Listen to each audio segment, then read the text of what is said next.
Sup? Yo. Right.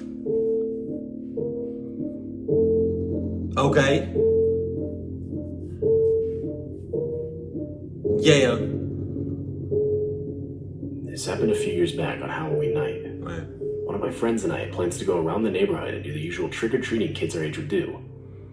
We were both 12 at the time, so not old enough for it to be weird to still go trick-or-treating, but old enough to be able to go without our parents. I remember being pretty excited for this reason alone. It would be the first year we would be able to go trick-or-treating with just ourselves, and this gave us the opportunity to choose our own route that hit all the good houses. The night was going like any other Halloween night. We got our bags like halfway full when it started getting late. I want to say it was around 9 p.m. by that point. Around the time people started turning off their house lights to signify they would no longer be answering the door. Alright. My friend suggested we start heading back, but I was stubborn and wanted to take advantage of every last house we could. We ended up agreeing to visit one last cul-de-sac before going back home. Every last house? Every last house? Every single house you want to go to? Every house? No. Nah. We live in a nice neighborhood, but for whatever reason there was a huge lack of streetlights. And considering a lot of the houses now had their lights off, it was getting more and more difficult to see. As we continued our walk, seemingly out of nowhere, we both noticed the silhouette of a man walking towards us. Man. Not like other trick-or-treaters, but rather some lone, full-grown man. As we got closer, we realized it was a police officer, and as we walked past him, he introduced himself. Shortly after, he pointed to a house further down the road and explained how there was an older man living there who had been attempting to lure trick-or-treaters inside.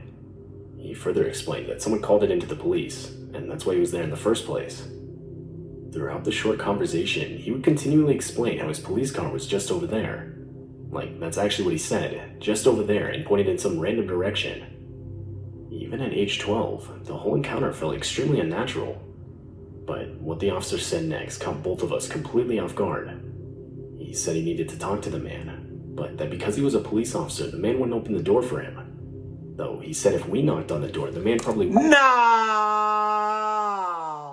We not. No. You can't even trust police officers. Like, you can't. Not as an inside job. Not that using police officers as bait. Not the officers in cahoots. Jesus. A police officer, though? You're supposed to feel some sort of protection. Some sort of, like, when it comes to police officers. But you talking about, why don't you all, y'all little ass kids, why don't you all go over there to that house and then, nah. open it. And after the man attempted to lure us inside, the officer said he would jump out of the bushes and catch the man in the act. My ass. My friend and I just looked at each other. We were both speechless. To better put this into perspective, you need to understand just how outlandish this request was. Yeah. This supposed law enforcement officer was requesting two 12-year-old kids intentionally walk up to the house of a man reported to have been luring kids inside. He was essentially asking children he had just met to act as bait. Neither of us responded for a while. Eventually, the officer broke the silence with something along the lines of how we needed to do this quick. By this point, we hadn't even agreed yet. I wanted to speak up and say no, but I just couldn't bring myself to do it. Just then, a large group of teenagers came around a bend in the street. They were heading in our direction. That's when the officer said he'd be right back, and not to go anywhere. He went off in some random direction. As the group of teenagers passed us, one of them asked us if we knew that guy. We said we didn't, and briefly explained what had just happened. Obviously concerned, the group agreed the situation was weird, and offered to walk us back home. We took them up on the offer, and that was pretty much that. My friend and I wouldn't really tell anyone about our experience. But over the years, I've started to regret not making a bigger deal about it and reporting the situation to the police. We still don't know whether that was a real cop or not, but the older I get, the more I think it wasn't. And I mean, even if it was, putting two 12-year-olds in such a potentially dangerous situation is not acceptable as an officer of law enforcement. It's what I'm saying. Or as anyone for that matter. Police officer or not, I don't know what the guy's true motives were. And that thought still haunts me. His true motives was to cluck y'all up. What you talking about? You don't know what the true motives was. Jesus. It was Halloween night of 2016. Okay. I was 23 at the time. Right. I lived in my own 2-story house. Now, Halloween in 2016 was a lot different than anything I'd seen before. There were a few months back then where anything anyone could talk about were these killer clown sightings and things of that nature. Oh. And, of course, that year Halloween took place right when the talk of killer clowns was at its peak. I remember a lot of parents not allowing their kids to do any trick-or-treating that year because of it. I myself didn't really have anything planned. I was going to hang out with a couple friends while handing out candy to the kids that came by, but that was pretty much it. Eventually, further into the night, when the doorbell ring started to slow down, the three of us, which was me and my 2 friends, who I'll call Thomas and Kenny for the sake of this story, started talking about general scary Halloween stuff. At one point, Thomas brought up a haunted house down the street. He explained how we should go, and see how scary it was. Now, I figured I was to the point where I was too old for all that kind of stuff, but Thomas said it was the real deal. None of that scary, but not scary enough to keep the kids away type of haunted house. But it's the real deal, nonetheless. It's real as shit, nonetheless. You're gonna get clucked up, nonetheless, and your asshole, nonetheless. And I'm gonna be back home, chilling, watching some Gator Martin videos, nonetheless. Talking about, nonetheless. Talking about, it's not a big deal, nonetheless. Nonetheless? What the fuck talking about, nonetheless? Rather, this thing was legit. Or at least that's what he said. Legit, nonetheless. So, we all agreed to try it out. It was about a 5-minute walk to get there. I didn't say this out loud, but when we did get there, it didn't look like all that Thomas had made it out to be. Honestly, it looked like some teenagers had set it up in only a few hours. We walked inside, and I quickly realized the place was decently packed. There were a lot of other people walking through. The whole thing wasn't that scary. I got jump scared a couple of times, but that was about the extent of it. Though, that was until I saw these 3 clowns. I have to admit, the costumes were really good. You could tell they spent a lot of time on them. What was weird, though, was how after they scared us, they continued through the house following us. All of the other people dressed up would just scare us once, and wait for the next people to walk through. But these guys literally followed us until we got back outside. Wow. This put me on edge, but I didn't say anything. We all walked back to my house. My ass out, you didn't say anything. I would have said something. Be like, you know, the jump scare should have been left right then and there. You could have just stopped after that. But now you want to follow me and shit.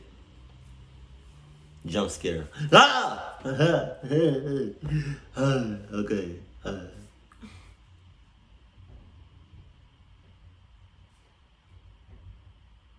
You good? Relax. What you? Come on. Man, what's up?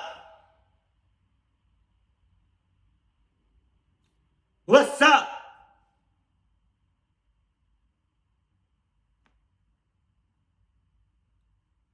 I snapped something somewhere in my body. I don't know if you heard it. What's up? Get the hell off me. Come on. The joke is over. The joke is over. It's been over 20 minutes. Come on.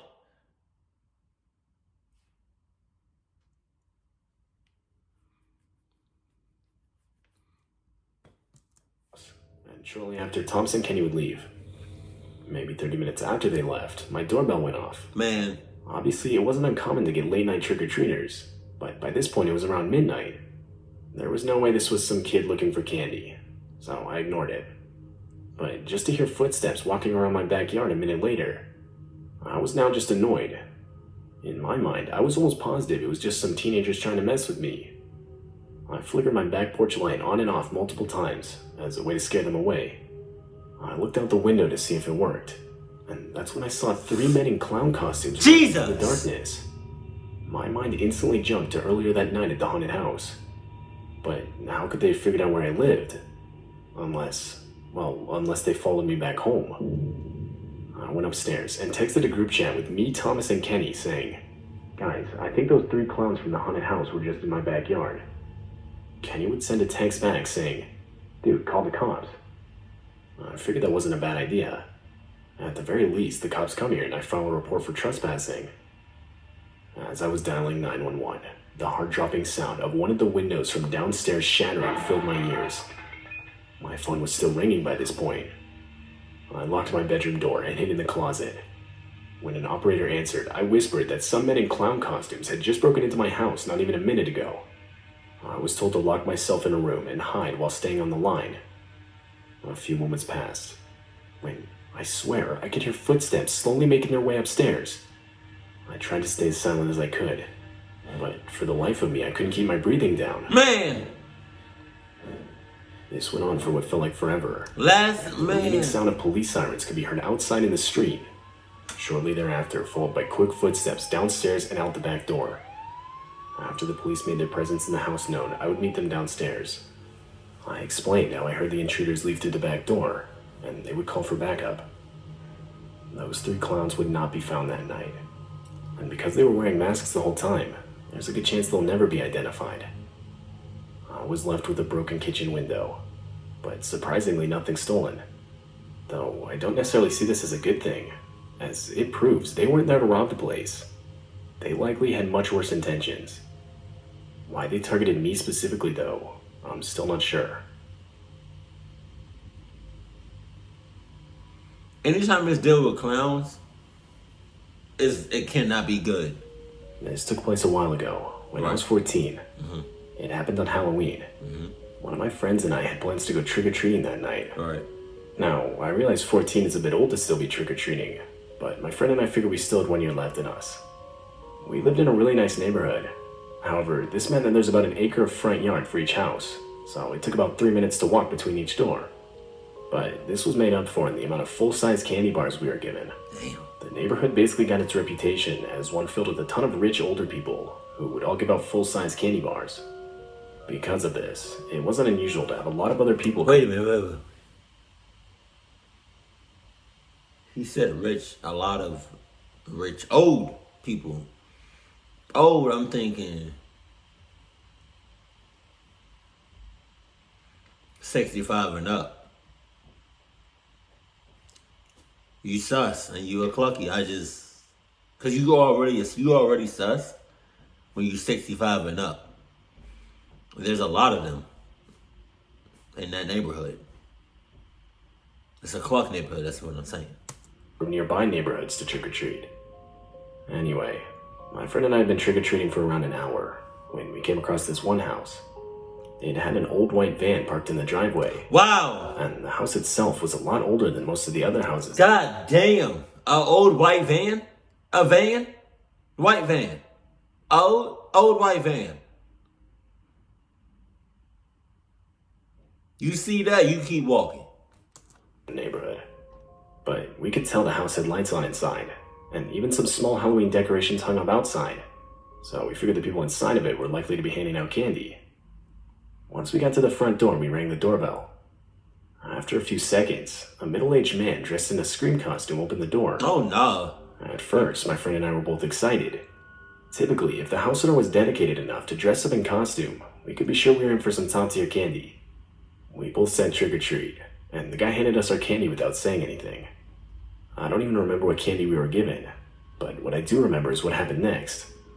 We said thank you and started walking off, but the guy told us to wait. No, He what? said he had more for us. Nah. That we had to come inside and wait while he went to go get it.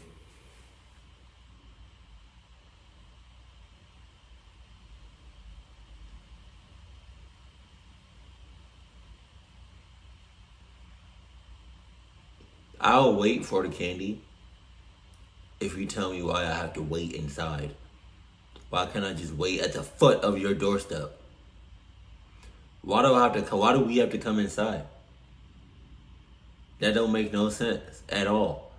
What's the difference between us waiting inside and us waiting at the foot of your doorstep? I mean, I got mine already. I do. Jamie, you good? Ashley, you straight? Tom, we all got ours. 65. I'm gonna call him 65. Old man 65. It was odd, but we were 14 and figured free candy was free candy. Come on. We walked inside, and were met with a full wall of Polaroid pictures of different children in Halloween costumes. God damn, that's disturbing. And then came around the corner with the camera and explained how he always liked to take photos of the kids every Halloween because he loved seeing their different costumes. Nah. My friend and I looked at each other. Nah. No. Or he like to get one off. Talking about some.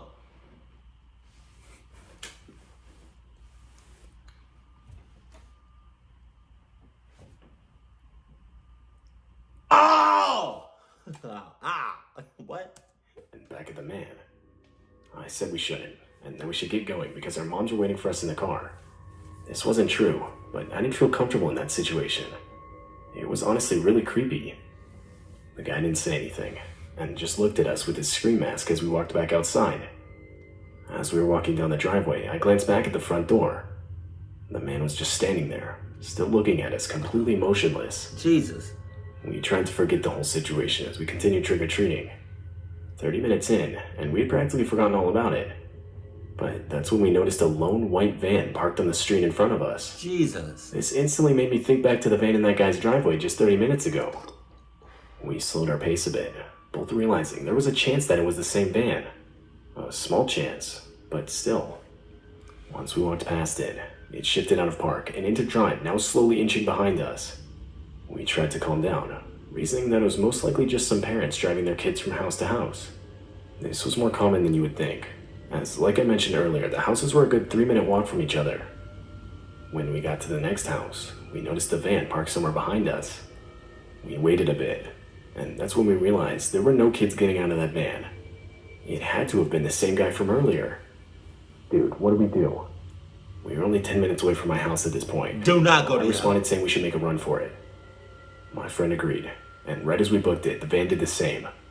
We were now 100% positive this guy was following us. I looked behind us, and the van was literally right there. We weren't gonna outrun this thing. There was no chance if we stayed next to the road, and we both knew this. So we jumped a fence and cut through a field that ultimately led to my house's backyard. When we got there, we ran inside and locked all the doors. We had lost the guy. You sure? I still occasionally think about this encounter from time to time. This is by far the most disturbing thing I have ever experienced. And it would mark the last time I would ever go trick-or-treating. Yeah, last time. Yo, Halloween's about to come up. I just want to say, because I know I got like a lot of young viewers, a lot of young fans, a lot of, young subscribers that watch my videos. And I give out advice on what you should do in a collective situation. So I'm just going to add on to that. Because Halloween is coming up, I just want to say, double check your candy. You know what I mean? Because even though it may be sealed up,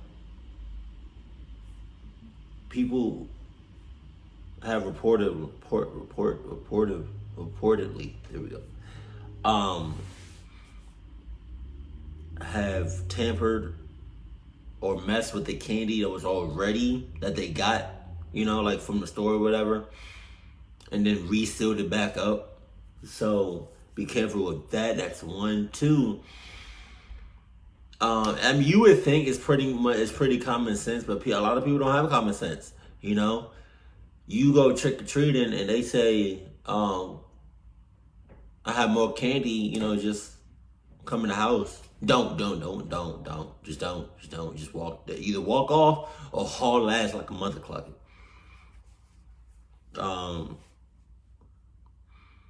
Have your guard up 24/7. Stay sharp.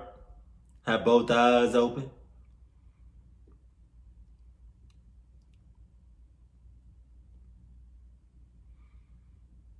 Cause a lot of shit be going down during Halloween. That's a van right there, Jesus. But I just want y'all to be safe out here every year, every day. And just